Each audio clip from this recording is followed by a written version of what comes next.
Program pada sebuah speech Go 98 itu channel itu zat mobile repairing program tasngi ketika Samsung program customer tap ni ketika phone ketika Samsung E50 ni deh ketika Samsung E50 dengan kena wifi itu kena sakut FRP lock ketika di nanti janji yang jong tadi te lekla password ru irum tebra ni ka email sakut email iber khatne te yung penet lang di kente hi tamba chung kimetu sepang ka phone ka daw te hani pa ini ka phone kumno bangan law FRP long ban FRP lock jong ni dengan law kini ka FRP lock te hagani ka video te kumno bangan law kini ba kumno bangan yu te kong min hidon kam ka laptop ne ka PC ne bila banyo komputer PC tu kaya amle ya turu dah kali video tangan ni kani dan kong ngan dum kaman connect amah net mah di sekarang laptop net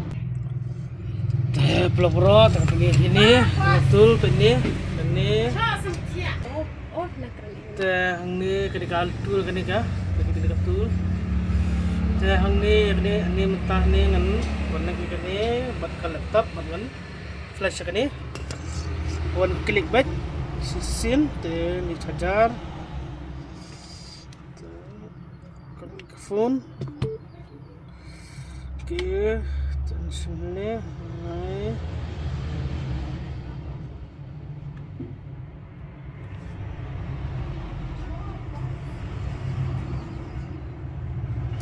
betul lawan ni jangan dilakukan nanti deh tentu lakukan ini ke penyewa ini terhalap toh oh dah ni part dengan SIM ni kali ni Samsung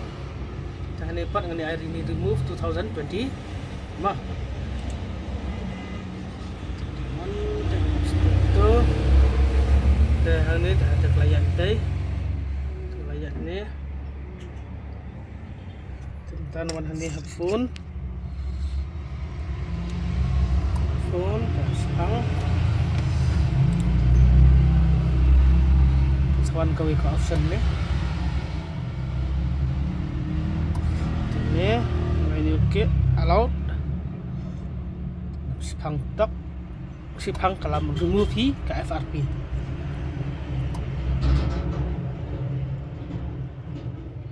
dah tu blok lagi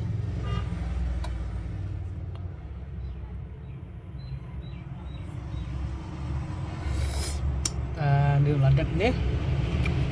kelas successful ni layar ini kan start ispang tak dapat ni kelas successful betul remove oke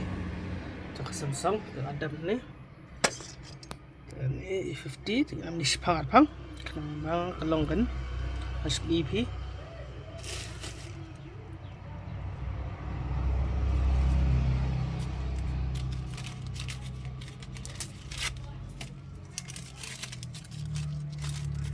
dan pro hadap senat hadap ke phone ru remove FRP ladam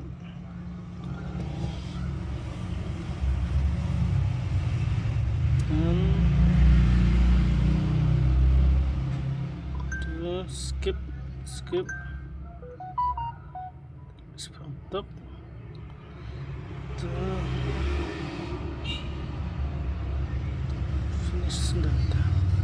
Tatu bro, telepon ada FRP kalau bank ni. Tapi bro, kalau sebut kalau jarum IP, teman teman nak safu, pasna phone, phone number jangan ada nampak description, sampai IP itu description. Sapa WhatsApp ya phone, dengan sah.